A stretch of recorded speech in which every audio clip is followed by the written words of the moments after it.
we'd like to invite Blake Lively to set. Like, you treat these actors like, God, like, oh, please, we're inviting you to set. It's like, get to fucking set. Like, you got to go.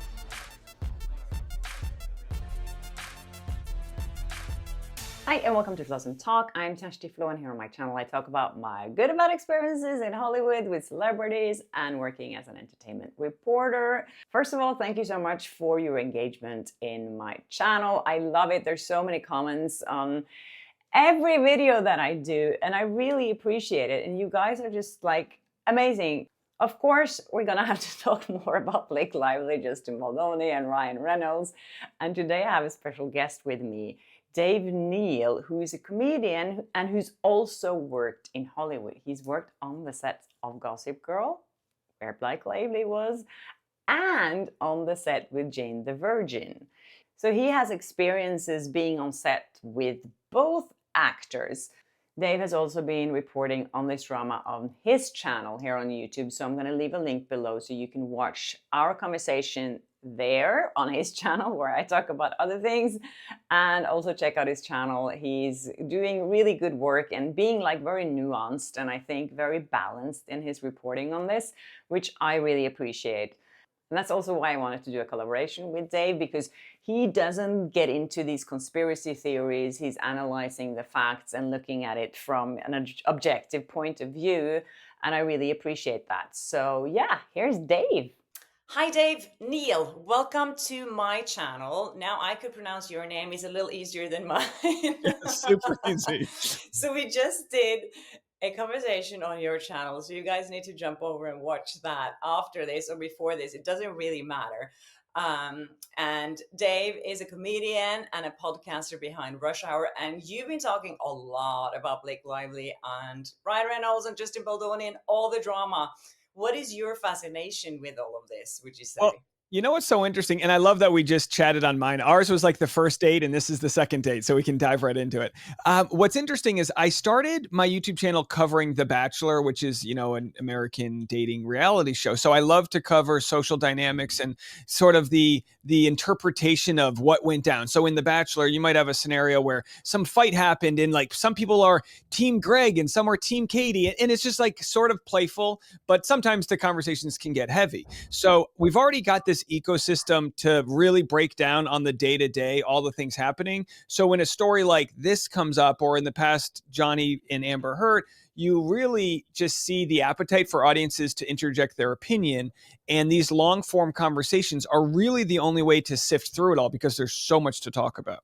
There is so much to talk about. I saw that you talked about yesterday about the whole Candace Owens new theory.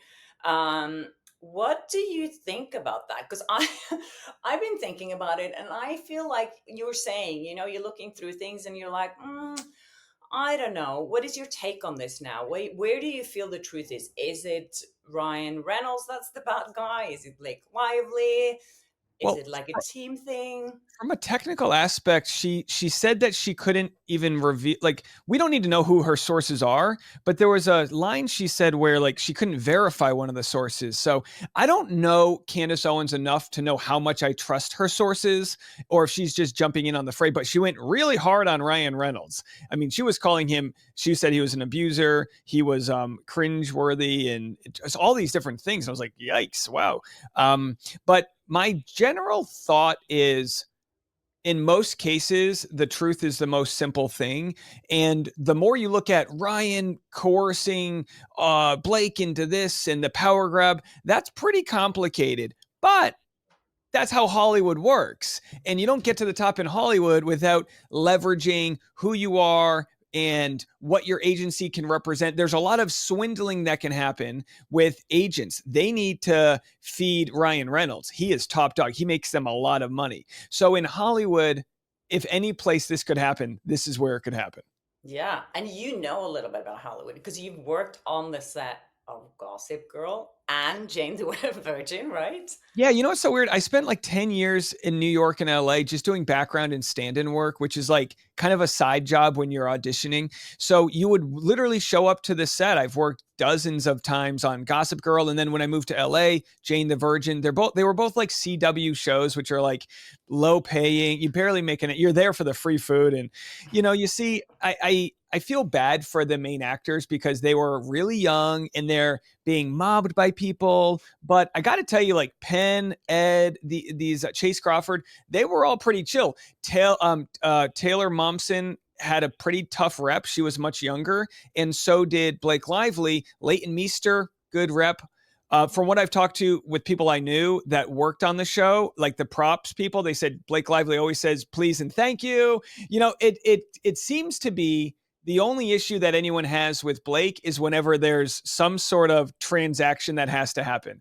If you're trying to direct her, what we noticed on that video we saw was, for anyone who said, oh, Blake looks uncomfortable, I think she was upset that Justin was dismissive of her becoming the cinematographer in that moment. Anyone who's worked in TV or film knows, like, you got, like, it's like militia, right? Like, you need to know your position. If you're not the director, don't worry if the guy's not standing on his line. There are 7 people watching the video. There's a director, assistant director, cinematographer, camera operators. They're all there. You just smile, do your line, whatever. And she kind of wanted to be something she wasn't hired to be. Hmm. Did you have a little bit of that feeling? I don't know how much you saw of her when you were working on the set, but did she, did the other actors, how was the interactions with the other actors? Did you get any like feeling of that? Were people talking about anything? Well, Like, my give us wife, the tea. my wife actually worked on the show as well before Oh, we met. wow. And my one of my best friends was actually a stand-in for Taylor Momsen, I believe that's her name, and also would then sometimes stand in for Blake Lively. So we knew all the people that worked intimately or very close to them. And I would say this, and this is giving her the most grace, is like she looked miserable, but also every day they're memorizing lines and it's a job, and it's like who doesn't look, can look miserable at their job. So I don't have any firsthand account of her having a tirade and whatever, but like she didn't look like she wanted to be there. And I think it was kind of the same energy you probably experienced, which is like pretend you enjoy what you do. Like Yeah. everyone has to work around you. The crew guys are 30-year veterans, these New Yorkers. They've been doing these jobs forever. They don't care at all who the actors are. They're so deep into their unions that they're not getting fired, and they probably were like just whatever. You'd see the assistants would have every actor would have they're called first team, and then you would have the first team production assistant, the PA. So a first team PA would have to wrangle them from wherever they are in their holding or their trailer. All right, first team to set. We'd like to invite Blake Lively to set. Like, you treat these actors like, oh, please, we're inviting you to set. It's like, get to fucking set. Like, you gotta go. We gotta shoot this. We got 12 pages to shoot before the sun goes down. And Yeah. you just see how you have to treat people so gently, because if they have some tirade, the whole crew has to wait. And I don't have any crazy stories about her other than just a similar experience of seeing someone who looked like they had no desire to be there. And that's, you shoot a popular show 3 years Yeah. in, you're Yeah. ready to get into the movies. Like, you see it with every celebrity. It's like, have a little, like, be more like a Steve Carell from The Office, who so embraced his TV celebrity, and then when the time was right, he was a movie star. And he's an example of someone who works a decade before they get recognized, where Blake's an example of someone who Nepo grew up with family in the industry. Like, as much as you want to pretend like you're blue collar strapping it, I don't think Blake had the same experience me or my friends had, which was fighting for survival to pay rent while we also went on auditions. I don't think we have that same story. I feel that you're explaining it exactly the way that journalists feels, when we're going in to interview these people. Like, we are we're like the bottom feeders. Like, the journalists can wait. They don't have, it really much feels like that. And then they have this special treatment all the time. What about Jane the Virgin though? What kind of, what was your impression of Justin Baldoni when you were It's working on so, the set? it's so funny because Jane the Virgin was interesting. Again, when I go on to these shows, I'm the most like chill. I just you just literally paid to be wall candy. You're just there, right? You put on their outfits, you steal a tie on the way out. You're just whatever. And one of my old roommates from New York was one of the stars of the show. Just a guy, I didn't know him too well, Matt McGorry. We actually traded rooms. We living in Harlem. It was like a bunch of guys living in a house, trying to make it. So I knew him, and he was super nice to me. And the only thing I can say about Justin Baldoni is like he was what his character was, the charming guy. Like he's just looked like a nice guy. Doesn't mean he couldn't be some asshole behind the scenes, but he seems like the type of blue collar guy who knows there's about 1,000 other guys that are also really good looking with nice abs that can do the job. Like it's Hollywood. There's we can pick you off the street. So I think that sort of energy of knowing like I'm replaceable, like be on my best behavior. That's what I noticed. And again, I know just coming off, it sounds like I've got an angle there, but this is just, what I see as the fly on the wall hanging out on set all day. That's a very good observation, though, I think. Thank you. So, you are a comedian, so you know humor. You're an expert on humor. Can we say that? I would say so. Yeah, I would say. I mean, it doesn't mean I always get it right. I still can bomb a joke or two. But we all been looking at Blake Lively's sense of humor and Ryan Reynolds' sense of humor. Can you understand that they're trying? I mean, they're trying to be funny, but to me, it just falls so flat. And especially what they're saying when they're always adding, like, "Oh, just kidding," when they said something mean to someone. What do you think about that? So funny. I think of Zach Galifianakis. He had a show called Between Two Ferns. Oh my God, I love that. Where he literally can roast the president of the United States, and they're just laughing. They love it because they understand the motivation. They understand what's behind it, and he's also really good at what he does. So I'm of the type. This is like Patrice O'Neal was one of the great comedians of his time, and he had this kind of idea, which is like if you're going for funny, that's all that matters. The problem is not being in the avenue for going for funny. So like Blake Lively's not on the stage of a stand-up show roasting you because she's the funny person. It's an environment where she's not being funny. I do think, and this is where like I think I give more of a benefit of the doubt than a lot of people online. They like want me to just roast her. I do think she was trying to be funny, but the needle you have to thread between funny versus bitchy or an asshole is so nuanced, and she doesn't even come close to hitting it. Ryan Reynolds is pretty good at it. Like he's pretty good at like saying some snarky stuff, even though people say he crossed the line with TJ Miller. He's pretty good at it. Like he's a good looking guy that can still pull off humor. So maybe amongst their group, Blake might be that girl that everyone loves having around at brunch who can say things that are just cruel, but they're funny. You just need to know that has to stay in your little brunch bubble. And I kind of feel like there's probably scenarios where she does get off a good line or two, but like you haven't built that rapport with her to even come close to deserving that. Yeah, no, I completely agree with you. I feel like her and Ryan has this like special bond and their sense of humor that doesn't I mean, but with me though, I felt like the bump thing was kind of like an evil funny thing, but then the rest of the interview there wasn't any sense of humor in there, just ignoring the person and so there's about 15 ways you could say exactly what she said and it could have been likable. She could have put her hand on you're like, she could have done a million things that she didn't do. What she did was, and again, when you analyze a joke, you kill it, but this joke was killed from the second she said it, is she snapped back at you and then she went to her friend and you became like, we just did you. Now I'm over here. That was even more dismissive, that she kind of made it about her friend and whatever inside joke they had about how much they hated being there. That was way worse to me than any attempts at humor, because they made it well known that you were not at the level they were at. And I don't think that's a stretch. I mean, I'm talking about their opinion, of course. And I don't think that's a stretch because you're Norwegian royalty. You know what I mean? You probably have lifetime passes on Norwegian Cruise Line, whatever they give you over in Norway. I mean, you crush it. You've been in this game for a while. And they need to treat people with that respect because their position is replaceable. What they're doing is like, you're always one movie away from that's your last one.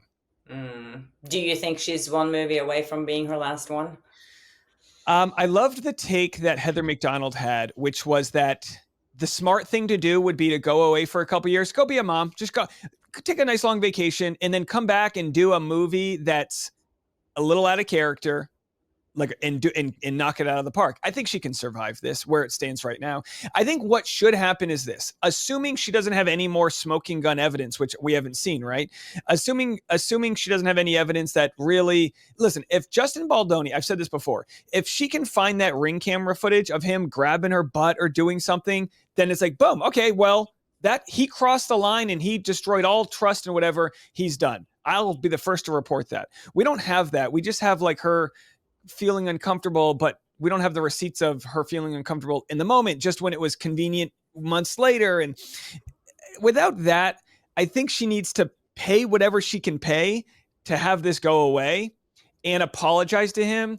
And I think she could meet him in the middle somewhere. And this is where I lose people because no one wants nuance.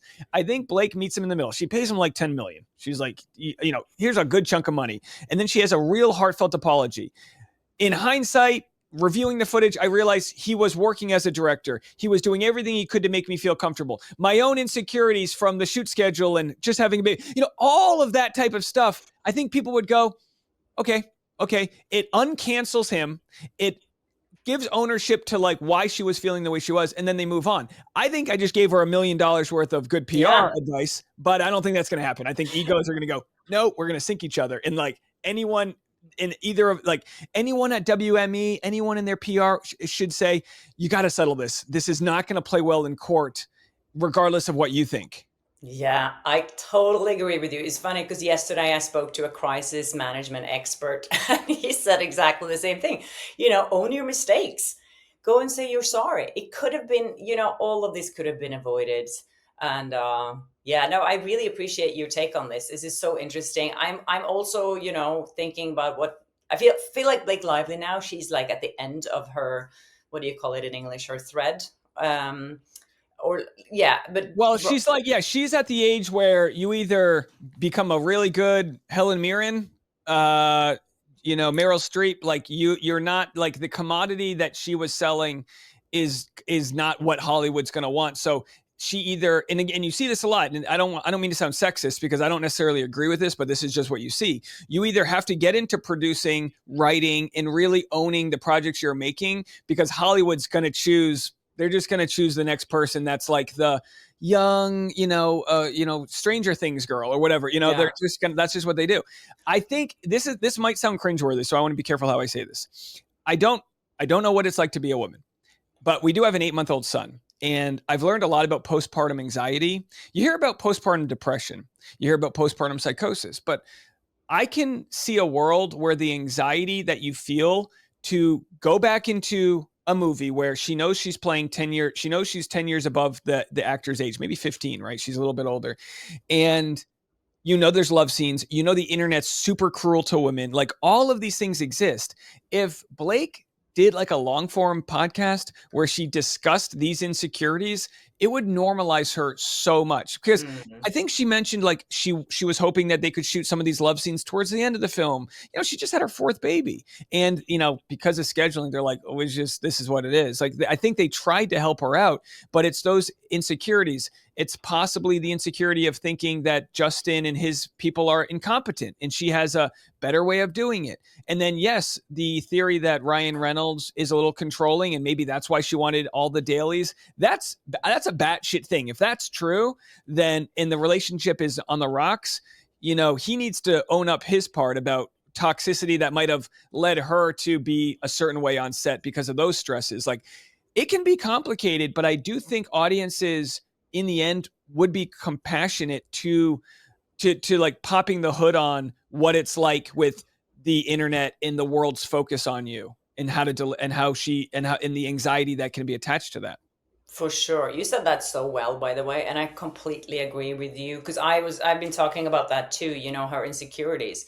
And that's why I think also the sense of humor she has is like a defense mechanism because she's insecure. And I think we saw it in the scene, you know, the intimate scene between them, the way she was kind of like insecure in that scene, trying to like be funny, or you could see she was nervous.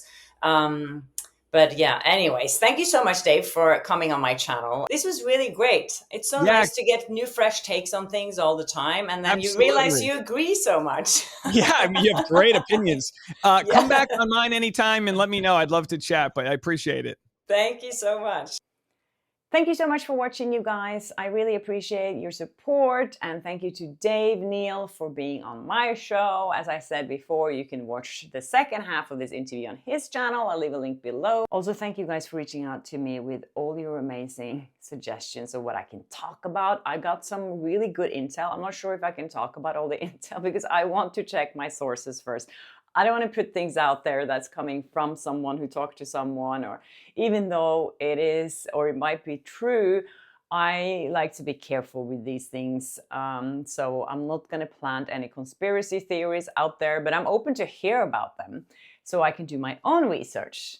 So thank you so much for all your DMs and emails and all that stuff, and for all your comments here. I'm trying to get through them all. There's a lot of engagement, which is amazing. So I really appreciate that, and keep doing it, please. And if you haven't subscribed to my channel yet, please do. And if you have, welcome back, and I'll see you in my next episode. And if you're interested in my t-shirt, which says being polite is so easy, you can buy it in my Etsy store. I'll put a link below if you're interested in that. Thank you guys. Have a wonderful Sunday, and I'll see you maybe tomorrow. Who knows?